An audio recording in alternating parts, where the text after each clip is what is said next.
Hello everyone, स्वागत है आप सभी का हमारे इस YouTube channel math and magic tips में। फ्रेंड्स, यदि आप भी 10वीं के स्टूडेंट हैं और आप भी मैथमेटिक्स का एग्जाम पेपर देने जा रहे हैं तो इस वीडियो को शुरू से लेकर अंत तक ज़रूर देखिएगा। इस वीडियो में हम आप सभी को बताने जा रहे हैं 10वीं कक्षा के मैथमेटिक्स का ऐसा इंपॉर्टेंट वीवीआई ऑब्जेक्टिव क्वेश्चन का सोल्यूशन जो कि आपके मैट्रिक के बोर्ड परीक्षा में 100% देखने को मिलेगा। तो चलिए फ्रेंड्स, बिना समय गवाए पहला क्वेश्चन का आंसर देख लेते हैं। दोस्तों, जैसा कि आप सभी वाले स्क्रीन पे आज के पहला सवाल क्वेश्चन नंबर 1 को देख पा रहे हैं। पहला सवाल हमारा कहता है निम्नलिखित में से कौन सी अपरिमेय संख्या है। दोस्तों याद रखिएगा, वैसी संख्या जो रूट के अंदर हो और उसका वर्गमूल ना होता हो, ऐसे तमाम संख्याओं को हम लोग अपरिमेय संख्या कहते हैं। ऑप्शन सी में 1/√5 दिया गया है और √5 का कोई भी वर्गमूल ना होता है, इसीलिए क्वेश्चन का सही जवाब ऑप्शन सी हो जाएगा। उसके बाद में क्वेश्चन 2 को देखिए कि यदि अल्फा कोमा बीटा द्विघात बहुपद f(x) में दिया गया है x² + x + 1 के शून्यक है तो 1/α + 1/बीटा का मान क्या हो जाएगा। तो सबसे पहले हम 1/α अब प्लस 1/ यहाँ पे बीटा लिख देंगे। अल्फा बीटा का एलसीएम यहाँ पे अल्फा इंटू बीटा हो जाएगा और ऊपर हो जाएगा अल्फा प्लस बीटा। दोस्तों याद रखिएगा, अल्फा प्लस बीटा का जो फॉर्मूला होता है वो -b/a होता है, तो वहीं पे अल्फा इंटू बीटा का फॉर्मूला c/a होता है ना जी। अब यहाँ पे a से a जब हम कटा देंगे तो यहाँ पे बचेगा -b/c। यहाँ पे b का मान देख लीजिए, b का मान कुछ भी नहीं देने के कारण b का मान हम 1 मानेंगे, यानी -1/c का मान ऑलरेडी 1 दिया गया तो हम 1 लिखेंगे। यदि -1 को 1 से भाग लगा देंगे तो भी क्वेश्चन का सही जवाब -1 हो जाएगा। -1 ऑप्शन ए में दिया गया है, क्वेश्चन का सही जवाब ऑप्शन ए हो जाएगा। उसके बाद में कहता है निम्नलिखित में से किसका दशमलव प्रसार अशांत आवर्ती है। दोस्तों याद रखिएगा, दशमलव प्रसार से रिलेटेड एक सवाल 100% आपके एग्जाम पेपर में देखने को मिलेगा। तो याद रखिएगा, ऊपर वाला अंश होता है तो नीचे वाला होता है हर। किसी भी संख्या का यदि हर का गुणनखंड कीजिएगा और उसमें 2 और 5 आता होगा तो उसका दशमलव प्रसार शांत होगा, और 2, 5 के अलावा कोई अन्य संख्या आता होगा तो ये अशांत आवर्ती हो जाएगा। यदि आप 8 गुणनखंड करेंगे तो 8 में केवल 2 मिलेगा, 25 में केवल 5 मिलेगा, 5 में केवल 5 मिलेगा। तो ये सभी के सभी शांत दशमलव पर हैं। लेकिन ऑप्शन डी में दिया गया 5/12 और 12 का गुणनखंड कीजिएगा तो 3 दूनी 6 दूनी 12, 2 तो यहाँ पे आ गया है लेकिन 3 कोई अन्य संख्या मिलने के कारण 5/12 का दशमलव प्रसार अशांत आवर्ती होगा। उसके बाद में अगला सवाल कहता है कि π/4 कौन सी संख्या है। तो याद रखिएगा, π/2 की बात की जाए, पाई की बात की जाए या π/3 की बात की जाए, प्रत्येक स्थिति में क्वेश्चन का सही जवाब इरेशनल नंबर हो जाएगा, यानी अपरिमेय संख्या हो जाएगा। उसके बाद में अगला सवाल क्वेश्चन 5 को देख लीजिए। क्वेश्चन 5 कहता है समांतर सटी 1/3, 5/3, 9/3 ... का सार्वंतर क्या हो जाएगा। दोस्तों सार्वंतर ज्ञात करना काफ़ी सिंपल होता है। इसका आसान फॉर्मूला होता है d = a2 - a1। दोस्तों a2 का मान देख लीजिए 5/3 है तो 5/3 लिख दीजिएगा। a1 का मान 1/3 है तो 1/3 रहने दीजिएगा। देखिए 3 और 3 का एलसीएम 3 हो जाएगा। जब एलसीएम सेम टू सेम हो तो ऊपर वाले तमाम संख्याओं को सेम टू सेम लिख देंगे, यानी 5 में से 1 कर देंगे, 5 में से 1 घटेगा तो 4 हो जाएगा, यानी 4/3 क्वेश्चन का सही जवाब हो जाएगा। 4/3 ऑप्शन बी में दिया गया है, तो क्वेश्चन का सही जवाब ऑप्शन बी होगा। इसके बाद में अगला सवाल यहाँ पे क्वेश्चन नंबर 6 को देख लीजिए। दोस्तों अगला सवाल क्वेश्चन 6 कहता है कि सभी समबाहु त्रिभुज होते हैं। तो याद रखिएगा, तमाम के तमाम समबाहु त्रिभुज समरूप होते हैं, सिमिलर होते हैं। क्वेश्चन का सही जवाब ऑप्शन बी होगा। उसके बाद में कहता है किसी समबाहु त्रिभुज ABC में यदि AD लंब BC हो तो यहाँ पे कौन सा कथन सत्य हो जाएगा। क्वेश्चन 7 का सही जवाब ऑप्शन डी हो जाएगा। किसी भी समबाहु त्रिभुज ABC में जब भी AD लंब BC हो जाएगा तो 3AB² = 4AD² हो जाएगा। उसके बाद में कहता है यदि समीकरण x² + 4x + k = 0 के मूल वास्तविक और असमान होंगे, यदि तो देखिए मूल वास्तविक और असमान होने के लिए k का जो मान है ना जी वो रखना होगा ग्रेटर और लेस देन 4। क्वेश्चन का सही जवाब ऑप्शन सी होगा। अगला सवाल क्वेश्चन 9 को देखिए। यदि AP और AQ केंद्र O वाले किसी वृत्त पर 2 स्पर्शरेखा इस प्रकार है कि कोण POQ = 110 डिग्री है तो दूसरा कोण PAQ बराबर क्या हो जाएगा। काफ़ी ही सिंपल सवाल है, याद रखिएगा। देखिए एक कोण का मान 110 डिग्री दिया गया है। आप सभी को मालूम होगा कि त्रिभुज के तीनों कोणों का योगफल 180 डिग्री होता है ना जी। तो 110 डिग्री में आप सभी को ये सोचना है कि हम इसमें कितने डिग्री को ऐड कर देंगे कि प्राप्त संख्या 180 डिग्री हो जाएगा। तो यदि 110 में हम 70 डिग्री को ऐड कर देंगे तो 180 हो जाएगा, इसलिए क्वेश्चन का सही जवाब ऑप्शन सी हो जाएगा 70 डिग्री। उसके बाद में कहता है कि के किस मान के लिए समीकरण निकाय के एक्स माइनस वाई बराबर 2 6x माइनस 2y बराबर 3 का अद्वितीय हल हो जाएगा। तो देखिए अद्वितीय हल होने के लिए के का जो मान है वो यहाँ पे लेना होगा डज नॉट इक्वल टू 3, यानी 3 के बराबर नहीं लेना होगा। क्वेश्चन का सही जवाब ऑप्शन सी हो जाएगा के डज नॉट इक्वल टू 3। अगला सवाल कहता है यदि साइन थीटा बराबर 3/4 हो तो कॉस थीटा का मान ज्ञात कीजिए। देखिए साइन थीटा का फॉर्मूला p/h होता है, p/h का मान 3/4 दिया गया है। हमसे पूछा गया कॉस थीटा का मान, कॉस थीटा का फॉर्मूला p/h होता है। तो यहाँ पे h के बदले में हम 4 तो लिख सकते हैं, लेकिन यहाँ पे b का मान नहीं दिया गया है। तो सबसे पहले b ज्ञात करेंगे। b ज्ञात करने का आसान फॉर्मूला √p² प्लस h² होता है। तो यहाँ पे सॉरी h² माइनस p² होता है। देखिए h का मान 4 है तो 4 का स्क्वायर करेंगे तो 16 हो जाएगा, माइनस 3 का स्क्वायर तो 3 9 हो जाएगा। 16 में से 9 घटा लीजिएगा तो √7 हो जाएगा। तो b के बदले में आप सभी को √7 लिखना होगा। इस प्रकार से कॉस थीटा का फॉर्मूला b/h पे जब ज्ञात करेंगे तो √7/4 हो जाएगा। √7/4 ऑप्शन सी में दिया गया है, अतः क्वेश्चन का सही जवाब ऑप्शन सी होगा। अगला सवाल कहता है द्विघात बहुपद x² माइनस 15 का शून्य क्या हो जाएगा। तो दोस्तों यहाँ पे देखिए x पर से जब हम स्क्वायर हटा देंगे तो जो माइनस आप देख पा रहे हैं 15, ये जाकर प्लस 15 हो जाएगा। x पर से स्क्वायर हटाएंगे तो 15 पे प्लस माइनस रूट में रूट आ जाएगा, है ना जी, यानी -√15 और प्लस √15 हो जाएगा। तो -√15 और प्लस √15 ऑप्शन बी में दिया गया है, अतः क्वेश्चन का सही जवाब ऑप्शन बी हो जाएगा।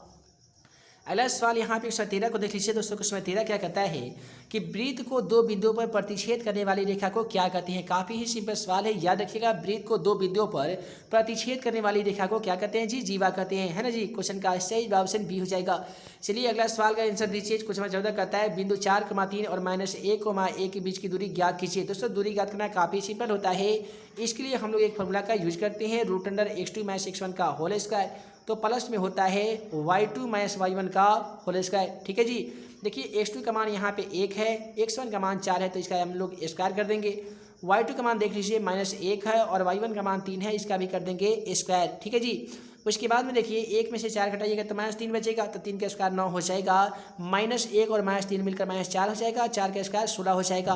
16 में 9 को ऐड कीजिएगा तो 25 हो जाएगा। और आप सभी को बता दें 25 का वर्गमूल 5 होता है। इस प्रकार से दिए गए बिंदु के बीच में दूरी जो हो जाएगी वो 5 इकाई हो जाएगी। 5 इकाई ऑप्शन बी में दिया गया है, अतः क्वेश्चन का सही जवाब ऑप्शन बी हो जाएगा। उसके बाद में अगला सवाल क्वेश्चन 15 हमारा कहता है कि आधार की त्रिज्या 7 सेमी, देख लीजिए आधार की त्रिज्या 7 सेमी और तिर्यक ऊंचाई 10 सेमी वाले लंबवृत्तीय शंकु का वक्रपृष्ठ का क्षेत्रफल क्या हो जाएगा। दोस्तों आप सभी को बता दें कि लंबवृत्तीय शंकु में वक्रपृष्ठ का जो क्षेत्रफल का फॉर्मूला होता है वो πr/l होता है। क्या होता है जी, πr/l होता है। पाई का मान 22/7 होता है, आर का मान तो दिया ही गया है 7 सेमी, एल का मान जो दिया गया है वो 10 दिया गया है। तो हम यहाँ पे क्या करने वाले हैं कि 7 से 7 को कटा देंगे, तो 22 में 10 से गुना करना होगा। 22 में 10 से गुना करेंगे तो 220 हो जाएगा, और यहाँ पे 220 सेमी स्क्वायर ऑप्शन सी में दिया गया है, अतः क्वेश्चन का सही जवाब हमारा ऑप्शन सी हो जाएगा। अगला सवाल क्वेश्चन 16 को देखिए कि 2, 3, 1, 5, 2, 6 का माध्य क्या हो जाएगा। माध्य ज्ञात करने वाला भी एक सवाल 100% पूछा जाएगा, तो याद रखिएगा माध्य ज्ञात करने के लिए सबसे पहले बढ़ते हुए क्रम में से लेना होगा। जैसे 1, 2, 3, 4 नहीं दिया गया है, 5 दिया गया और 6 दिया गया है। तो क्या कीजिएगा, 2 संख्या इधर से कीजिएगा, 2 संख्या इधर से अलग कर दीजिएगा, तो बीच में जो संख्या बच जाएगा वहीं आपका क्वेश्चन का सही जवाब आ जाएगा। हालांकि देखिए पहले दिया गया 1, उसके बाद 2 है, फिर 2 है, उसके बाद 3 है, 5 है, 6 है, तो यहाँ से 2 संख्या अलग कर दीजिए, यहाँ से 2 संख्या अलग कर लीजिए। बीच में अगर 2 संख्या बच जाएगा, हालांकि 1 संख्या बचेगा तो वहीं आपका आंसर हो जाएगा, लेकिन 2 संख्या बचेगा तो दोनों संख्या का योग कर दीजिएगा, बटा 2 कर दीजिएगा।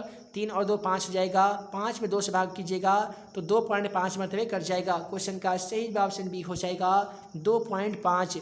उसके बाद में अगला सवाल क्वेश्चन 17 को देख लीजिए। क्वेश्चन 17 कहता है आर त्रिज्या वाले अर्धगोलक आयतन क्या होता है। दोस्तों याद रखिएगा गोलक आयतन 4/3 πr³ होता है, तो वहीं पे अर्धगोलक आयतन 2/3 πr³ होता है जी।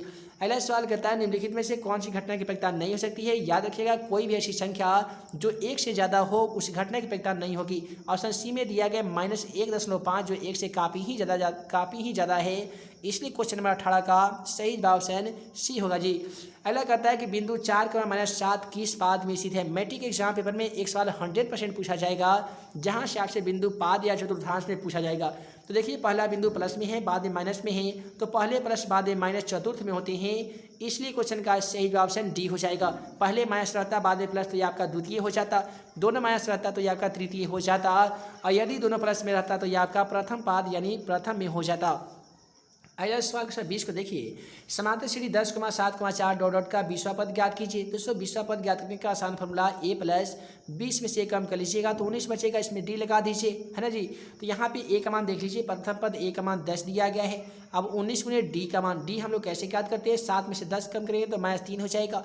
अब यहाँ पे 10 प्लस माइनस मिलकर ये माइनस हो जाएगा, 19 दिया हो जाएगा 57। अब 10 में से 57 घटाइएगा तो जाहिर सी बात है -47 हो जाएगा, और -47 ऑप्शन डी में दिया गया है, अतः क्वेश्चन का सही जवाब ऑप्शन डी हो जाएगा। उसके बाद में कहता है दो समरूप त्रिभुज के मध्यिकाओं का अनुपात 4:9 है, तो इन त्रिभुज के क्षेत्रफलों का अनुपात क्या हो जाएगा जी। काफ़ी सिंपल सवाल है, क्वेश्चन 21 याद रखिएगा, जब भी मध्यिकाओं का अनुपात दे दिया जाएगा, आपसे पूछा जाएगा क्षेत्रफलों का अनुपात, उसका स्क्वायर कर दीजिएगा। 4 का स्क्वायर कीजिएगा तो 16 हो जाएगा, 9 का स्क्वायर कीजिएगा तो 81 हो जाएगा। क्वेश्चन का सही जवाब ऑप्शन डी हो जाएगा, 16:81। उसके बाद में कहता है यदि ax² plus bx plus c बराबर 0 के मूल समान है तो c का मान क्या हो जाएगा। देखिए यहाँ पे मूल समान है और c का मान पूछा गया है, तो क्या होता है दोस्तों, -b/a होता है ना। तो यहाँ पे से आपका क्वेश्चन नंबर 22 का सही जवाब ऑप्शन बी हो जाएगा, b²/4a। कैसे ज्ञात करेंगे, तो देखिए b² - 4ac ज्ञात किया जाता है। यदि हम b² लिखेंगे तो माइनस जो 4ac है बराबर को जाकर प्लस में 4ac हो जाएगा। यदि केवल c बराबर हम लिख दें तो b² 4a गुना में दिया गया है तो ये भाग में हो जाएगा 4a, यानी c का मान हो जाएगा b²/4a। तब b²/4a ऑप्शन बी में दिया गया है, तो क्वेश्चन का सही जवाब ऑप्शन बी होगा। अगला सवाल यहाँ पे क्वेश्चन 23 को देख लीजिए दोस्तों। क्वेश्चन 23 कहता है कि वृत्त के त्रिज्याखंड का क्षेत्रफल ज्ञात कीजिए जिसकी त्रिज्या 14, तो वहीं भी त्रिज्याखंड का कोण 90 डिग्री है। देखिए त्रिज्याखंड का क्षेत्रफल का फॉर्मूला πr² थीटा बटा में होता है 360 डिग्री। जैसे पाई का मान 22/7 होता है, लेकिन ऑप्शन में पाई का मान नहीं बैठाना है तो पाई को पाई लिखेंगे। आर का मान 14 है तो यहाँ पे हम लिखेंगे 14 गुने 14। उसके बाद थीटा का मान 90 डिग्री तो 90 डिग्री लिखेंगे, बटा 360 करेंगे, 0 से 0 कटेगा, 9 चौका 36, ये 7 दूनी 14, 2 दूनी 4, 7 दूनी 14, 7 में 7 से ना करेंगे तो 49 हो जाएगा, 49 में पाई से ना करेंगे तो 49 पाई हो जाएगा। दोस्तों 49 पाई से मेजकार ऑप्शन बी में दिया गया है, अतः क्वेश्चन का सही जवाब ऑप्शन बी होगा। अगला सवाल देखिए कि sin 2a = 2 sin a कब सत्य होगा जबकि a बराबर। देखिए sin 2a और 2 sin a को बराबर होने के लिए a का मान हमेशा 0 डिग्री रखा जाता है। क्वेश्चन का सही जवाब ऑप्शन डी हो जाएगा जी। अगला सवाल करता है यदि त्रिभुज ABC में ABC यदि डी समांतर भुजा ऐसी पर इस प्रकार है कि AD/DB और AE/EC है, तो यहाँ पे आप सभी को थेस प्रमेय का विलोम मालूम होगा कि किसी त्रिभुज की एक भुजा का समांतर खींची गई रेखाओं ने दो भुजा को समान पद में विभाजित करती है तो तीसरी भुजा समांतर होती है, यानी क्वेश्चन का सही जवाब डी समांतर BC हो जाएगा। क्योंकि थेस प्रमेय में डी समांतर BC दिया जाता है तो हमें ये ज्ञात करना पड़ता है, और AD/DB AE/EC बराबर जब दिया जाता है तो डी समांतर BC ज्ञात किया जाता है, तो जो थेस का विलोम प्रमेय है। अगला सवाल कहता है द्विघात पर 3x² - 3x + 1 के मूलों का योगफल क्या हो जाएगा। याद रखिएगा मूलों का योगफल अल्फा प्लस बीटा बराबर -b/a कहलाता है। यहाँ पे b का मान ऑलरेडी माइनस में है तो माइनस और माइनस मिलकर +3 हो जाएगा। a का मान भी 3 है, 3 से जब 3 कटा देंगे क्वेश्चन का सही जवाब 1 हो जाएगा। 1 ऑप्शन ए में दिया गया है, क्वेश्चन का सही जवाब ऑप्शन ए हो जाएगा। अगला सवाल sin² 29 + sin² 61 का मान क्या हो जाएगा। तो देखिए sin² 29 जो दिया गया है इसे sin² × 90 में से 29 घटाइएगा तो 61 बचेगा, ठीक है जी। और यहाँ पे sin² 61 जो है इसे सेम टू सेम लिख दीजिए। sin² × 90 - थीटा बराबर ये हो जाएगा cos² 61 और प्लस में हो जाएगा sin² 61। आप सभी को मालूम होगा कि cos² theta plus sin² theta का मान 1 होता है, या sin² theta plus cos² theta का मान भी 1 होता है, इसलिए क्वेश्चन 27 का सही जवाब ऑप्शन ए हो जाएगा 1। अगला सवाल 28 नंबर में पूछा गया बिंदु -7,4 और -3,2 को मिलाने वाली रेखाखंड के मध्य बिंदु का नियामक क्या हो जाएगा। देखिए मध्य बिंदु का नियामक की बात की जाए तो x का फार्मूला x1 + x2/2 होता है जी। उसी प्रकार से देखिए x1 का मान -7 है, x2 का मान -3 है, बटा 2 करेंगे तो 7 और 3 -10 हो जाएगा। -10 में 2 से भाग करेंगे तो ये -5 में कटेगा, तो पहला का आंसर तो -5 आया है, और -5 × 3 ऑप्शन बी में दिया गया क्योंकि -5 कोई में भी नहीं है ना जी, तो इसलिए क्वेश्चन का आंसर -5 × 3 हो जाएगा। अगला सवाल करता है त्रिभुज ABC में ABC समरूप है त्रिभुज DEF के, जिसमें कोण A का मान 57 डिग्री, कोण B का मान 63 डिग्री दिया गया है, तो कोण C का मान क्या हो जाएगा। हाँ कितना सिंपल सवाल है। क्या कीजिएगा, ऐसे क्वेश्चन का यदि मैट्रिक एग्जाम पेपर में ये सवाल अगर पूछा जाता है तो याद रखिएगा, दोनों कोनों को जोड़ लीजिएगा और तीसरा कोण को 180 डिग्री में से घटा लीजिएगा। जैसे 57 डिग्री दिया गया है और 30 डिग्री दिया गया है, तो 7 × 10 कैरी 1 हो जाएगा, 6 × 5 11 के 12 हो जाएगा। अब 120 डिग्री में कितने डिग्री को ऐड कीजिएगा कि आपका 180 डिग्री हो जाएगा। तो 120 में यदि हम 60 को ऐड कर देंगे तो 180 हो ही जाएगा। तो इसीलिए क्वेश्चन का सही ऑप्शन सी हो जाएगा 60 डिग्री। अगला सवाल करता है कि 1 + tan a + sec a 1 + cot a - cosec a बराबर क्या हो जाएगा। यह एक एनसीईआरटी मैथमेटिक्स का सब्जेक्टिव क्वेश्चन दिया गया है और इस क्वेश्चन को सॉल्व किया जाता है तो इसका आंसर 2 आता है। उसके बाद में कहता है किसी बिंदु की y अक्ष से दूरी उस बिंदु की क्या कहलाती है। ये भी मोस्ट इंपोर्टेंट क्वेश्चन है, याद रखिएगा। यदि किसी बिंदु की y अक्ष की दूरी उस बिंदु की x निर्देशांक कहलाती है या कोटि कहलाती है, x अक्ष से पूछा जाता तो भुज कहलाती। उसके बाद में बिंदु -4,4 और 1, -2 को मिलाने वाली रेखाखंड को y के जिस अनुपात में बांटती है वह कौन सी अनुपात हो जाएगा। तो यहाँ पे क्वेश्चन 32 का सही ऑप्शन बी हो जाएगा, 4:1 हो जाएगा। ठीक है जी। उसके बाद में आइए अगला सवाल करता है कि tan a का व्युत्क्रम क्या हो जाएगा। tan a का व्युत्क्रम का मतलब क्या होगा कि 1/tan a। दोस्तों 1/tan a बराबर क्या होता है, तो cot a होता है, एक फार्मूला है। तो क्वेश्चन का सही ऑप्शन सी हो जाएगा, cot a। उसके बाद में कहता है निम्नलिखित में से कौन सा केंद्रीय प्रवृत्ति की माप नहीं है। दोस्तों केंद्रीय प्रवृत्ति की माप कौन सी नहीं होती है, तो आप कहेंगे सर केंद्रीय प्रवृत्ति की माप यहाँ पे परिसर नहीं होती है। क्वेश्चन का सही ऑप्शन डी हो जाएगा जी। उसके बाद में क्वेश्चन नंबर 35 को देख लीजिए। क्वेश्चन 35 क्या करता है कि आधार की त्रिज्या 8 सेमी, ऊंचाई 2 सेमी वाले बेलन को पिघलाकर 6 सेमी ऊंचाई वाला एक शंकु बनाया गया है। तो शंकु की आधार की त्रिज्या क्या हो जाएगी। तो यहाँ पे शंकु की देखिए आधार की त्रिज्या 8 सेमी यहाँ पे भी है, किसका, तो बेलन का। तो बेलन की त्रिज्या और शंकु की त्रिज्या आपस में बराबर होती है, इसलिए इस क्वेश्चन का भी सही जवाब 8 सेमी ही होगा। अगला सवाल करता है कि 12 cosec square a - 12 cot square a का मान क्या हो जाएगा। तो देखिए दोनों में हम 12 को कॉमन कर लेंगे, तो यहाँ पे हो जाएगा cosec स्क्वायर a और माइनस में हो जाएगा cot स्क्वायर a। देखिए 12 को हम 12 लिखेंगे, ये कोस हटेगा तो गुना हो जाएगा, और cosec square theta - cot square theta का मान 1 होता है तो हम 1 लिखेंगे। 12 में 1 से करेंगे तो 12 हो जाएगा। क्वेश्चन का सही जवाब ऑप्शन डी हो जाएगा 12। उसके बाद में कहता है कि निश्चित घटना की वेगता कितनी होती है। दोस्तों याद रखिएगा निश्चित घटना की वेगता 1 होती है। क्वेश्चन का सही जवाब ऑप्शन ए हो जाएगा। उसके बाद में अगला सवाल क्वेश्चन 38 को देख लीजिए। एक मीनार के पाद बिंदु से 20 मीटर की दूरी स्थित बिंदु पर मीनार का उन्नयन कोण 60 डिग्री है, तो मीनार की ऊंचाई ज्ञात कीजिए। यहाँ पे क्वेश्चन 38 का सही जवाब ऑप्शन बी हो जाएगा। कैसे होगा, तो देखिए एक बिंदु है, यहाँ से इस प्रकार से मीनार है, इसका जो कोण दिया गया क्वेश्चन के अकॉर्डिंग 60 डिग्री है। मीनार के पाद बिंदु से 200 मीटर, इसकी जो दूरी है वो 200 मीटर है। यहाँ पे ए लिखेंगे, बी और सी, हमें ये ज्ञात करना है यानी पी ज्ञात करना है। बी का मान ऑलरेडी दिया गया है तो हम किससे ज्ञात करेंगे, तो साइन से ज्ञात करेंगे, सॉरी tan से ज्ञात करेंगे। लिखेंगे tan 60 बराबर फॉर्मूला होता है p/b। tan 60 का मान √3 हो जाएगा। पी का मान नहीं दिया गया है, बी का मान दिया गया 200। अब पी में यदि हम 1 से ना करेंगे तो पी हो जाएगा, 200 में √3 से ना करेंगे तो कितना हो जाएगा जी, 200 √3 हो जाएगा। तो 200 √3 ऑप्शन यहाँ पे बी में दिया गया है, तो क्वेश्चन नंबर 38 का सही जवाब ऑप्शन बी हो जाएगा जी। उसके बाद में कहता है यदि एक बिंदु P और O केंद्र वाले किसी वृत्त पर PA और PB स्पर्शरेखा परस्पर 80 डिग्री के कोण पर झुकी है, तो कोण POA का मान क्या हो जाएगा। यहाँ पे क्वेश्चन 39 का सही जवाब ऑप्शन डी हो जाएगा, 50 डिग्री हो जाएगा। क्योंकि 8 और 5 13 यानी 130 डिग्री कितने मिलाने पर होगा, तो 85 डिग्री पर ना। उसके बाद में कहता है कि 9 डिग्री और tan 81 डिग्री और tan 60 डिग्री का मान क्या हो जाएगा। तो यहाँ पे tan 81 और tan 90 मिलकर 1 हो जाएगा, और tan 60 का मान √3 होता है। 1 में √3 से ना खींचेगा तो √3 ना होगा जी। क्वेश्चन का सही जवाब ऑप्शन सी हो जाएगा, √3।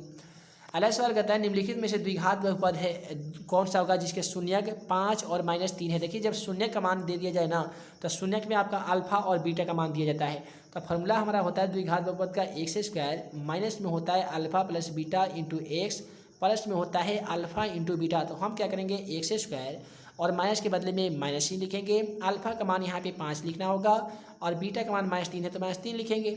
उसके बाद में x और प्लस अल्फा का मान 5, बीटा का मान -3। देखिए x² 5 में से 3 घटेगा तो 2 बचेगा, तो हम यहाँ पे -2x लिखेंगे, और 5 या 15 ये -15 हो जाएगा। तो x² -2x -15, x² -2x और -15 ऑप्शन बी में दिया गया है। क्वेश्चन नंबर 41 का सही ऑप्शन बी हो जाएगा। अगला सवाल कहता है यदि वृत्त की जीवा की लंबाई वृत्त की त्रिज्या के बराबर हो तो जीवा द्वारा बनाया गया कोण कितना डिग्री होगा। तो जाहिर सी बात है जीवा के द्वारा बनाया गया कोण 60 डिग्री होगा, 60 डिग्री होगा।